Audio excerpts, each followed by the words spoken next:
live, yes. Hello everybody and welcome back to another episode of Coaching with Gyozaplanet with me, Gyozaplanet. Today we have something slightly different than normal. Yet again, I know I've been doing a lot of different things. I like to diversify and I want to take this channel to the next level, and Tabji doesn't really let me do that. So, today we've got a rather special game, Splitgate 2, which is an arena shooter with portal guns. Yes, those kind of portal guns. And this is the sequel, so the second one, and they have a battle royale mode that they've recently introduced. It's great fun, a bit infuriating at times, but all games are. And so here I'm going to be reviewing myself and a pretty decent 10-9 kill game I got here. And so I'm going to be going through, breaking down what I did well, definitely where I can improve on, what I can do to improve those things, like drills, practices, weapon or perk combinations, to get better results, and I'll see what I can do to get better. Yeah. Okay, so first off, here I was a bit concerned because a lot of newer people I've noticed who play this game, and specifically the Battle Royale mode, tend to want to drop to the hot drop locations always, and they think, hey, this is a really good location to go to. I highly recommend not going to the hot drop locations unless you have either a coordinated team or you are an extremely high caliber of player. For the main reason that it is really, really highly contested. Shockingly enough, the place called Hot Drop is a very hot drop, and usually your team will not be able to survive and will either die or you will be put into what's known as the quote-unquote blender, which is just your teammates constantly resurrecting and dying and resurrecting and dying, and you just waste a ton of time, a ton of ammo, a ton of resources, and eventually you just end up spending a lot of time not doing anything of value. So what I was trying to do here is I was trying to ping and get our drop leader to drop somewhere that wasn't the hot drop, and because I was a bit concerned because we had already gone through 2 areas here, and we were going to a third. Luckily enough, as you will see right here, I'm kind of messing with the map because I'm trying to ping somewhere. I ping Ice Cave, I've been there before, it's pretty good, but we are lucky that they drop out here and they land on this more southern side. So here I'm doing something as I'm looking around. Since I'm not the drop leader, I can look around freely and it doesn't affect where we're flying. What this especially does is that it lets me see where enemy teams are, which are incredibly important because, unlike other Battle Royale games, Splitgate has the unique peculiarity of having very long-range transport options. Most games, if you want to get from point A to point B, you can get there slowly by walking, kind of quickly by whatever movement options. Some games have vehicles, some games have things like options that you skydive again. For example, PUBG has the skyhook that grabs you and brings you to the zone. Call of Duty Warzone has the redeploy balloons. Things like this. Fortnite has the launch pads and stuff like that. But most games don't have Splitgate, where everybody, and I mean literally everybody, has portals. And the thing with portals is that there is no range limit. If I had a clear enough sightline, I could, one moment, I can go pretty much anywhere I want. And what this means is that you can warp from one point of interest to the next. All you need to do is have either a portal chain, so like a couple of locations that you can keep warping between very quickly, or just a really good sightline. For example, normally to get from this location right here to this location right here, you'd have to run through this entire area here, which it's kind of, there's a couple of hills here, but it's out in the open and it leaves you really exposed. In Splitgate, you don't have to do this. I can stand right here where there's a portal wall. I can portal over to here, this little box here, and then I can portal over to this little wall here. And in the span of, it's about 2 seconds, I've crossed this entire gap without ever putting myself at risk. And now obviously, that's kind of a problem in the early stages of Battle Royale because you don't really have much loot. You spawn in with a pistol, lucky enough, but if someone else manages to find a shotgun, specifically shotguns because they're very powerful, an assault rifle, or even if they get incredibly lucky, a power weapon, you're kind of just dead. So having an eye out and knowing, hey, where are the enemies, so we know where to expect them, and where if we start getting shot at, what's the most likely direction we're going to get shot from. And in this case, it's right here. If we're getting shot, it's going to be we're going to be getting shot on the right. Here I veer off, mainly because A, I don't want to mess up the looting path. If you have too many people in a small area, not everybody gets the amount of loot they need. Second off, I had spotted a gun here and I wanted to make sure I actually grabbed it. And then I had also spotted a chest on the outside and then this chest on the inside. Now, you'll see here I pick up the juke instead of the other gun. This is mainly because I had a burst rifle and a carbine, both of which are long-range options. You generally don't want two long-range options because, yet again, portals, people can get up in your face. You want a close range and a long range option. So, as you can see here, my team is fighting, and everybody getting highlighted is because my team is getting kills and taking out members of their team. So, as you can see here, I'm waiting here because I suspect them to go there. And I land some not great shots. I will admit my aim with the burst rifles are less than stellar, but we do manage to take out the team. So we've taken out the team that's here in our POY, but there's still the team that's won over, and there's a good chance they're gonna come for us. Normally, at least, because this was a bit of a special round. So as you can see here, this is exactly what I'm doing. I know that this direction is the most likely direction for there to be someone coming from, because, yet again, that's where the enemy team spawned. Or dropped in at. So, I'm being careful here, and I'm kind of just keeping an eye out. And I'm going for loot. Bingo. That's exactly what I was talking about. So I'm pinging them for my teammates to know. Now this is a bit of a special round because, or at least the Battle Royale mode has a couple peculiar quirks where each zone, because the map is split up into 5 zones, I'm just going to draw boxes for the sake of example. Split up into 5 zones, progressively each zone gets crossed off until you end up in the middle. And then it's kind of a fight to the death. But the cool thing is that each zone can have their own special events. For example, this zone can get like a ton of special loot. This zone can get what we have, a no portals. This zone can have super speed. So everybody moves a lot faster and everything. And unfortunately, we get EMP, which means that there are no portals. And what this means is that what I was talking about before of the whole, you get to move around faster, or you can warp around the map, get to POIs quickly, that doesn't apply now.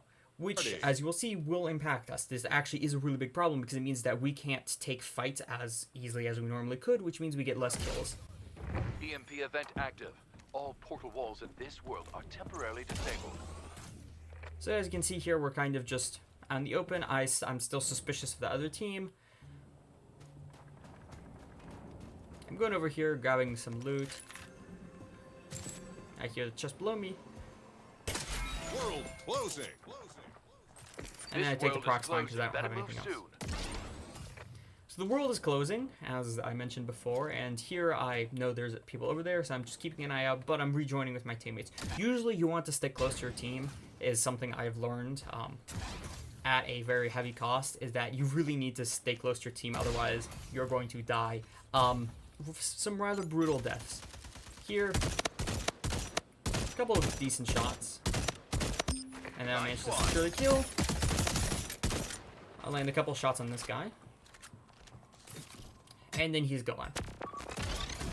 Now, unlike the character I'm playing as, the Aeros class has a special ability called Rush. You have 3 factions. Each faction has their own special ability. This one speeds me up, gives me some health regeneration, and I reload faster. And conveniently enough, that's really good if you're trying to chase down the lone member of a squad. So that's exactly what I'm doing here. I'm circling around the area, and since I know that the enemy is not going to have portals because, yeah, again, EMP event, I'm looking around for all the possible locations they could have run off to. I see them on the radar, and I see them over there. That's mostly a warning shot to just cause them to panic. I throw out the proc spine in case I get jumped. I kill this guy quickly. And as you can see here, instead of looting this guy, I back up because if you didn't spot it, there were 2 people over here. And there's a good chance that they were allies of the guy I just killed, and they know exactly where I am because there's a giant X that pops up on your screen where your allies died. So I'm getting out of the way and preventing them from shooting me if they do actually want to. I'm doing a bit of just repositioning here. I know they're there, so I'm keeping an eye out, which makes me think I probably shouldn't have been jetpacking in the air, but yeah, as you can see, bingo, there were 2 people there. Yet again, some less than stellar aim with the burst rifle. It's taking me a bit to get used to Heating it. up. Wipe out. Here I'm repairing my armor. Double kill. And let's see. So we're going to Inferno because it's the closest location. I hear gunshots off to my left, and you can see them on the minimap, but I don't think my team's interested in fighting, so we don't actually go there.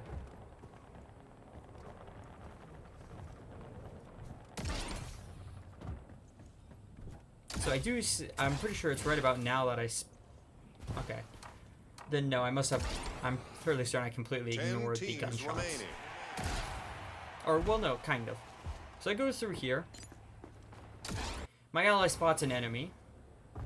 Some ways away. I had spotted them earlier, but I decided not to engage because not many other people were it didn't seem like the rest of the team was interested in engaging, so I decided it was better not to. But we have the advantage here of the zone is pushing them towards us, and even more bigger advantage that we have, they don't have portals to escape, which means they have to do all of their running by foot, which leaves them really, really exposed. As you can see here, I've spotted a couple of people. This guy with purple armor is a really big problem because there are different tiers of armor. It goes gray, green, blue, purple, gold. The higher the tier of the armor, the more damage it can take, from what I know.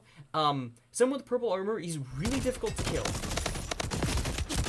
So as you can see, I'm shooting him first instead of the two people to my left because he is the biggest priority. If we can take him out, everybody else will kind of crumble. But there's a good chance that if we focus on everybody else, he's going to pick off the members of our team. And then if we end up in a 1v1 scenario, nobody on my team is well-equipped enough to take him down. There's a good chance he 1v4s us, or he wipes out our squad all by himself, or all by themselves, and then we just lose the match. So as you can see here, I'm just kind of waiting, throwing out a prox mine in case anybody runs towards me. Couple of shots towards that guy flying in the air. We still see him because our team has the scan thing. Yet again, some less stellar aim, but I kind of just hold down the trigger button. And then we managed to take it out. So I know that there's someone here. Because I saw them running away earlier, and we also just saw their name tag. And yeah, there we go. That's a team dead. Teams are out. Don't let up now. Here I'm just kind of looking around, seeing if there's any other weapons I can grab. Not really. And I'm double checking that I can use my portals again, and indeed I can. Round two. Here I'm running around just grabbing some loot, stuff like that. My teammate nabs the armor upgrade. And I decide to stick with the tempo instead of the plow. Mainly because shotguns I'm not very great with shotguns, but... Lower store prices and upgrade stations for the rest So here I decide to take the synapse instead of the tempo. I prefer the synapse. It's slower firing, but it has higher damage per shot, and generally those kinds of weapons are a bit better for me. I tend to struggle with like very, very high fire rate guns. As you can see here, I'm checking my map, which is a bit odd. You might be thinking I'm looking for the I'm looking for where the supply drop is. That's a lie, actually. I'm not looking for the supply drop. I'm looking for where the shops are. The reason I'm looking for where the shops is that there is an event called Fire Sale going on. And Fire Sale halves the prices of most items, which is really, really damn good because in the shops you can buy armor upgrades, you can buy portal gun upgrades, you can buy power weapons, you can buy attachments. You can't buy perks, unfortunately, which is a bummer, but you can buy gadgets. They're class-specific gadgets. You can't buy the smoke grenade if you're on the speedy character, because the smoke grenade is exclusive to the defensive type character. But yeah, so as we can see here, our team has stumbled into a fight with someone. I take this high ground. This is actually pretty good, the high ground. I'm covered off to my left, and the people on my right are too busy shooting my team to actually worry about me.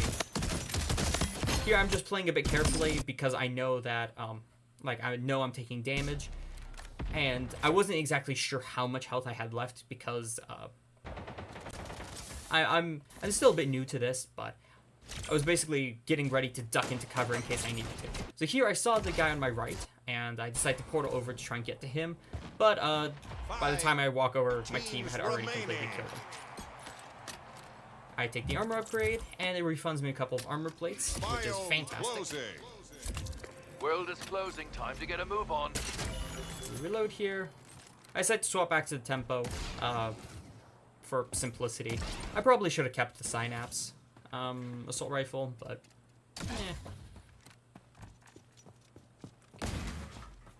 So here, yet again, as you can see, I have just noticed that there's a shop icon. I want to get to that shop because I know we all have a lot of money. Now, I didn't realize how much money I had. I did not realize that it showed up in the bottom left here, which is definitely something I can improve on. Actually, I'm going to write that down. This is a thing I do where I write down notes here. So today is June 11th. June 11th. Gyozaplanet. Splitgate, because I do these reviews for many games. Notes. Check UI more has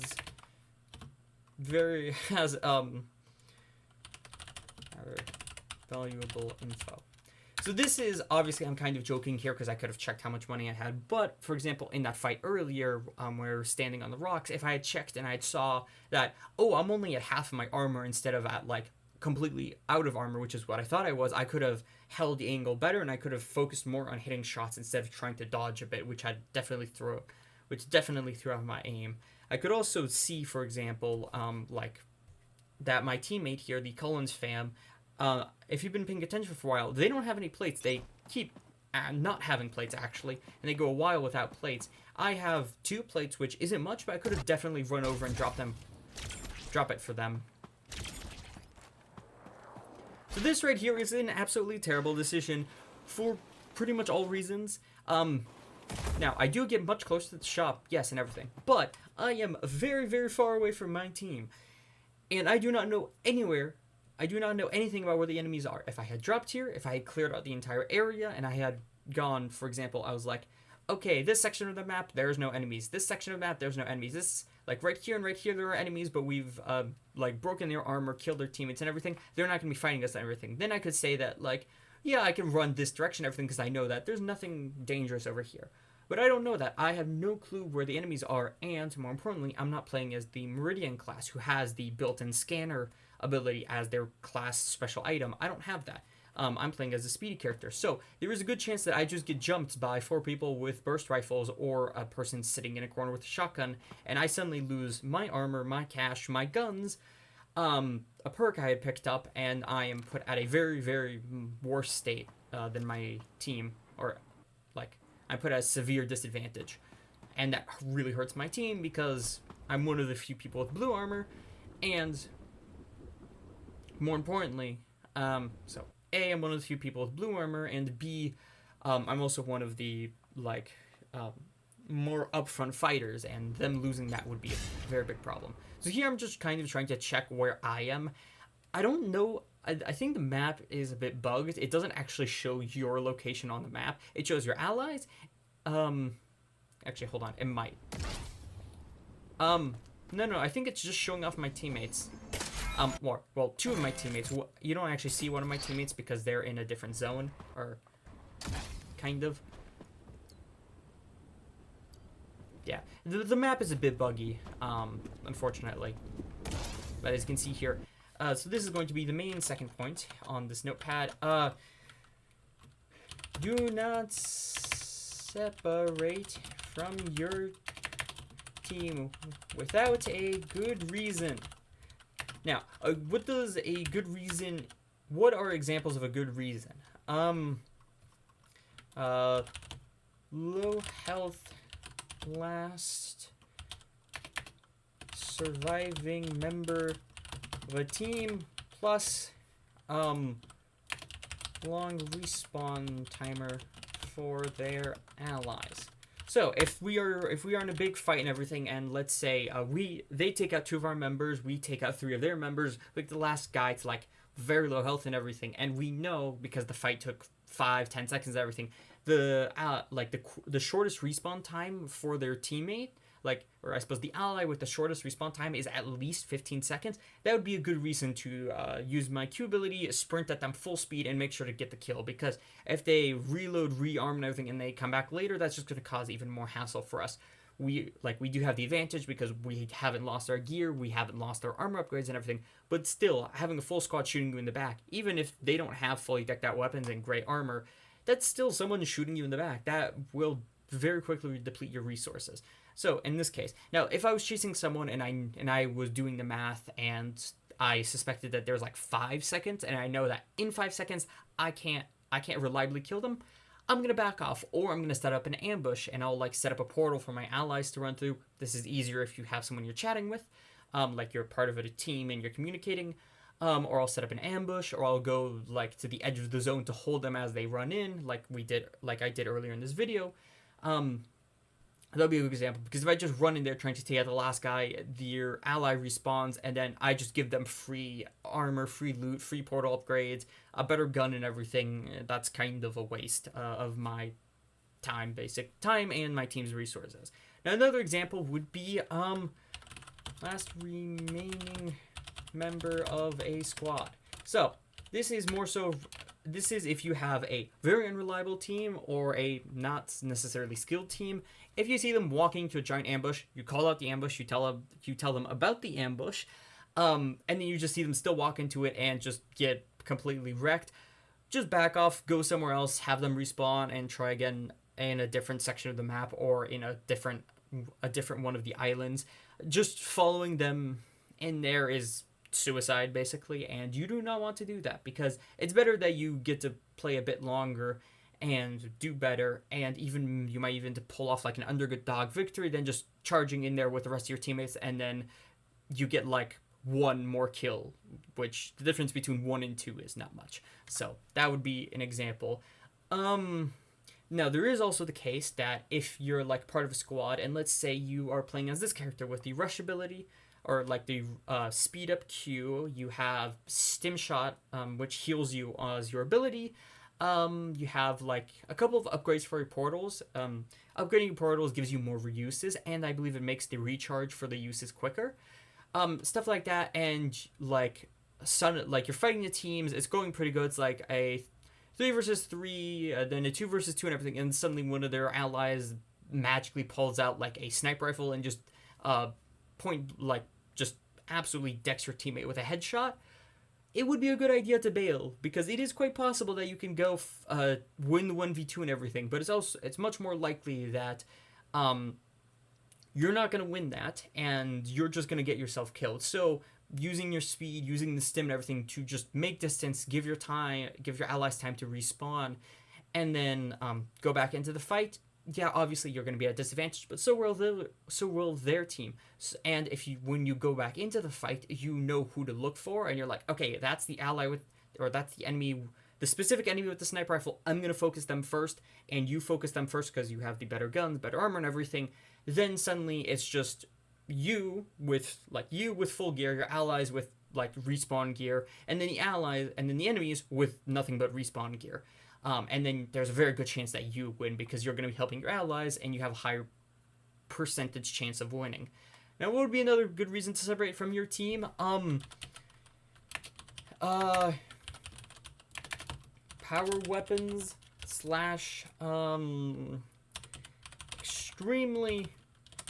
extremely confident in skills. I do not recommend this. I'm just stating this so that people know about it, but it is not at all recommended.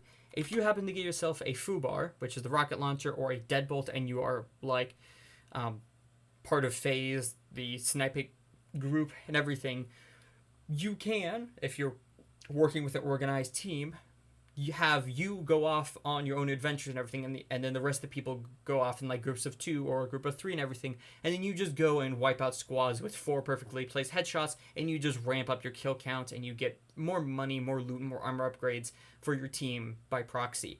Or you can just go find a rat spot in a corner or something, and then just snipe people as they approach, and kind of like be an or like a lookout for your team. It's really not recommended. You have to be very, very good at the game, and most of the time, even if you have power weapons and gold armor and everything, like the way that this game is balanced means that like you just don't have enough health, and you don't have the like building mechanics of Fortnite or the like mobility and very, very quick healing of Call of Duty Warzone to leverage that. So most of the time, really not recommended, but that would be a scenario of why you might separate from your team. But in this case, me separating from my team simply to get to a shop quicker when there's more than half of the timer left on this event is not really a great idea, because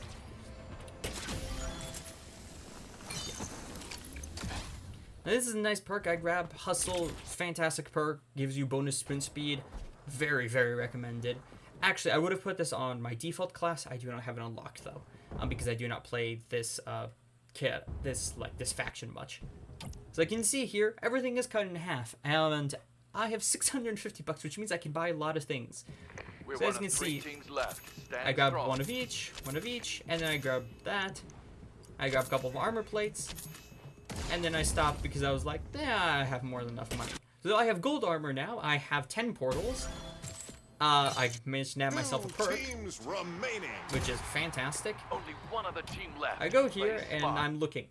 I should probably have bought like an attachment for my guns, honestly, or power weapon. I have more than enough money, and I wasn't really gonna use it otherwise. I think you can drop money for allies, but the only one who'd really need it is the Collins fam person, and nobody else, because they all have more than enough money. But as you can see, the Soul Assault person, they've got purple armor now, and very quickly, yeah, they've upgraded the gold armor. And yeah, and I get myself a bonus perk. Now, Speedy Slayer, absolutely fantastic perk for like the arena game modes. I haven't really used it much in this one because, yet again, I don't have it unlocked. I suspect it's really, really good if you like to play fast and play with some machine guns and shotguns, because every single time you get a kill, you get a speed boost, which that's pretty damn good, because being able to move fast means that you can dodge bullets and you can get around faster, which is highly recommended in this game. So, also, yes, I'm pretty sure having a higher tier of armor plates increases the amount of health they have here. As you can see, the green one only covers like 3/5 of their health bar, whereas the gold one covers the full thing. So I suspect it's like plus 5 health per, so it would be like, it would go like, yeah, it's about bonus 5 health per plate per upgrade you get. So first one would be like 20 per plate, and then with this, it actually, yeah, I don't know the math, but yeah, you basically have, I suspect, double the amount of armor when you have gold armor, which is really, really good, shockingly enough. So as you can see here, I'm being wary here because I have run into people who camp these transition points and they sit in corners with shotguns and everything. So I'm just peeking here to see if there's anybody. If there is, I'll just pop back through the other side, heal up, and then wait for them to push me, which is a terrible idea because you can't see what's on the other side, hence why it's so good for camping. Here I'm just kind of watching my team. I'm a bit worried about the Collins fan person. They do actually end up dying here. They kind of get caught out, which is a bummer. And you can see here, I'm just trying to catch up with my ally because they haven't been shot yet. It doesn't look like they're dead, so yeah, we're pretty reliable. Now, you will see me type something here in a minute. I had just realized there are 2 teams left, my team and the enemy team. Final round. And that's what the final round timer is for. So you can see here, I'm telling my team 2 teams left. And this is pretty important. It's quite possible that not everybody realized this, but this is really important because if let's say, for example, there were 3 teams, if you take a fight, you have to be careful and careful about when and where you take the fight, because there's a good chance you get third-partied, or the 2 of you fighting get third-partied by another team, and then that third team gets the win by just being like being slippery and taking advantage of you 2 fighting. However, with 2 teams left, we know that if we see someone, it's one of the few enemies left. So just, unless we're trying to ambush them or like we're setting up, like we're sneaking around and stuff like that, we can just shoot people on sight. So you can see here, I'm being careful because there's a good chance there is someone with a deadbolt, which is the bolt action, very high damage sniper rifle. And then we get an epic chest. Loot incoming. Chest in this. I get Recon Raider. I'm going to pick this. I don't really use stim shot. I don't like stim shots in video games. Been refilled. It's a personal thing. I don't really play in a way that where that benefits me. Airdrop. But also having a personal like a recon radar, which is like a personal version of the I believe the Meridian like faction, is really beneficial because I can just kind of throw it down wherever Final I world want closing. and everything. So I see a guy there, and I try and reposition for a better angle. Unfortunately, they've already left. But I realize that my team is fighting here on the left. We've got, that's 1, 2, we've just seen the third one run by, and this makes number 4. Now this is a terrible idea. I'm caught out in the open, and as such, I take advantage of my class, or like my faction's ability to just get out of there, which is, could I have stayed and fought? Yes, but I did not really want to, and also I don't have the guns for it. The tempo, it's a solid assault rifle, but it's not that strong. It's not strong to the point where I can like 1v4 a team. So here, I try to go for this guy, and I throw down a portal. Now the reason I had actually thrown down this portal is that I was hoping that if he was just standing through here, I could sneak up behind him, shoot him in the back, and that would be one less person for us to worry about. But he doesn't actually do that. So I peek through here, and I'm looking around, trying to see what people there are. I see these two people, and I see them running towards me, and so I'm like, I'm gonna get a bit of chip damage on them. And I run back, and I'm like, hold on, they're fighting my teammates, so I'm gonna deal more damage to them and everything. And then I was correct in guessing that there was someone with a deadbolt, and I get hit for like 150 damage and everything. They managed to take out one of my team, or they managed to take me down, but I bait a lot long enough for them to take out this person. And then we'll see Colin's fam goes down. This person, fantastic Rattler aim, takes them down. We see ND Design take this last guy down, and that's it. That's the game. And this is my first win in several matches. So, yeah, I want to say thank you to my team. Very well done. And honestly, had I not gotten sniped there, we probably would have won that faster because I had not taken much damage, and I was in a position where I could have easily ducked behind cover, kind of actually exactly like Colin Fams did, which is, we'll rewind a bit here. You see them run up the stairs. Hold on. So this isn't actually terrible. I should have probably, like I was trying to go for the handy fam person.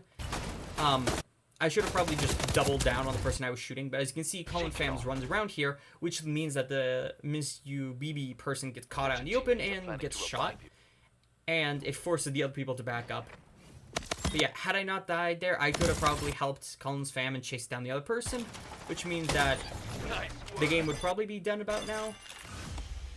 Victorious. But yeah, congratulations to my team, and honestly, that was a pretty good win. So, what other things did I learn from this? The do not separate from my team was probably what I should have done there. Just being a bit more careful and, like, not trying to portal directly into the enemy's face. I suppose it would be another one. Be mindful of where portals go.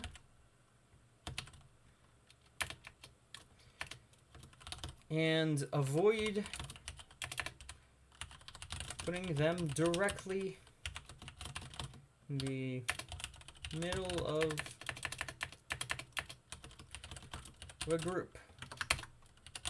So this is a small problem I have where I will portal right behind the entire group of enemies and then I run through and try to shoot them all. Obviously, since I don't have a rocket launcher or the wave gun thing or like or the bat, it does not work. And I really don't recommend it, usually because it's a very good way to guarantee your death. And if the enemies are quick enough, they can run through the portal to the other side usually being next to your enemies, and then they get to shoot your team in the back and from the front, because they only have to have one person go through the portal to cause absolute havoc. So usually, instead of, like, I suppose, if we're going to take, like, this center area, let's say this is the enemy's zone of influence, where they are and everything. If you walk in here, you're probably going to get shot, you're probably going to die. So let's say this is where your team is holding. If I'm holding, I'm going to pick a different color because, yeah. Okay, perfect. So that's the enemy's shape of influence, and then this is my team's shape of influence and everything. So what I usually end up doing, and I really shouldn't do, is I portal directly into here, or into here, or into here, or somewhere like that, which is a really, really terrible idea because, yet again, as I said, you're going to get shot by the entire enemy team here, which is not at all what you want. Now, if you are very, very lucky and you play your cards right, you can, for example, portal out to the edge. Let's say there's this little pocket is that I have filled in slightly. Let's say that's an enemy who's like holding an angle with a sniper rifle and everything. If you can portal behind them with like a shotgun, and then you just blast them once, twice, boom, they're dead, and you can nick their sniper rifle. That's fantastic. Suddenly, this a large chunk of the zone of the enemy's zone of influence has been cut off, and so now all they have is this section right here. That would be an example of how to flank correctly, or like when portaling behind an enemy or a group of enemies is a good decision. However, most of the time you can't pull this off, or if you can pull this off, you'll be able to. However, what I personally really should be doing is instead I should be portaling off the side. I should be portaling for flanks. And what do I mean by this? Well, what I can do is I can portal off the side here into like these little sub areas that are near where the enemies are but not directly inside their zone of influence, and then I can just start shooting them.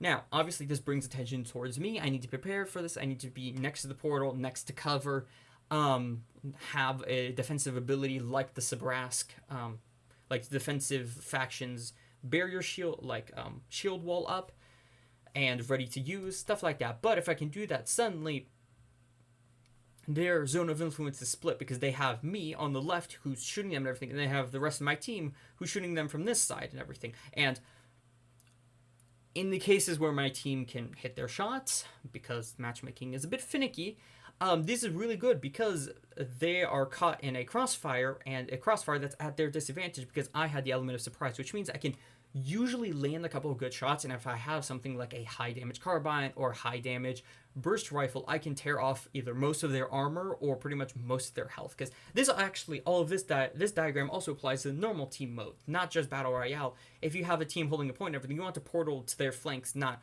run directly into them or portal directly behind them and everything. But point is, doing this separates them, and it means that I get the element of surprise, which means I get first shots off. And in 95% of scenarios, that means you're going to win a 1v1 duel against the person you just shot, or you give your team enough time to capitalize off of that and then run in and get the kills. Even if you die, they get enough kills, and then they've wiped the enemy team, and they can either just go and revive you, or just wait out the timer. If, for example, let's say you're in the zone, Yeah, I think this is the main thing I need to work on, is just seeing where the enemies are and then portaling to the side and then shooting them from there, which I don't really do because I'm not super... Actually, this is another point that I'm going to write down, is practice aim with burst rifles / carbines. It's not... My aim struggles a lot with those weapons, mainly because I play on a trackball for medical reasons and space reasons, because I do not have a very big desk. But point is, I really need to practice with weapons. I have success, or I have done well with these weapons before in various other games, and even in this game, I think I got like a 35 kill hot zone game before with a carbine. But specifically in this battle royale mode, I tend to struggle because it's a lot more open, and I'm not expecting that, so I don't account for people jetpacking, I account for people running, and I'm not used to that. So what I can do is, I suppose, solution is going to find a firing / test range map, practice shooting with burst rifle. So, the best solution I can do for this is really just practice, is play maps, like the Onslaught maps, for example, or play the lab map, that has very long and open sight lines, very large, areas and everything, and it will get me used to those, to like the kind of terrain that the Battle Royale mode has, and from this, what that means is that I'll eventually start getting used to it, and then alongside that and playing the Battle Royale mode more, I'll get more used to using the burst rifle and the carbine in this kind of environment. And that's all for this review. Thank you all for watching. I hope you had a wonderful time. If you want to get reviewed, either let me know in the comments below, or find me on my Discord, which is also in the description. So, ciao!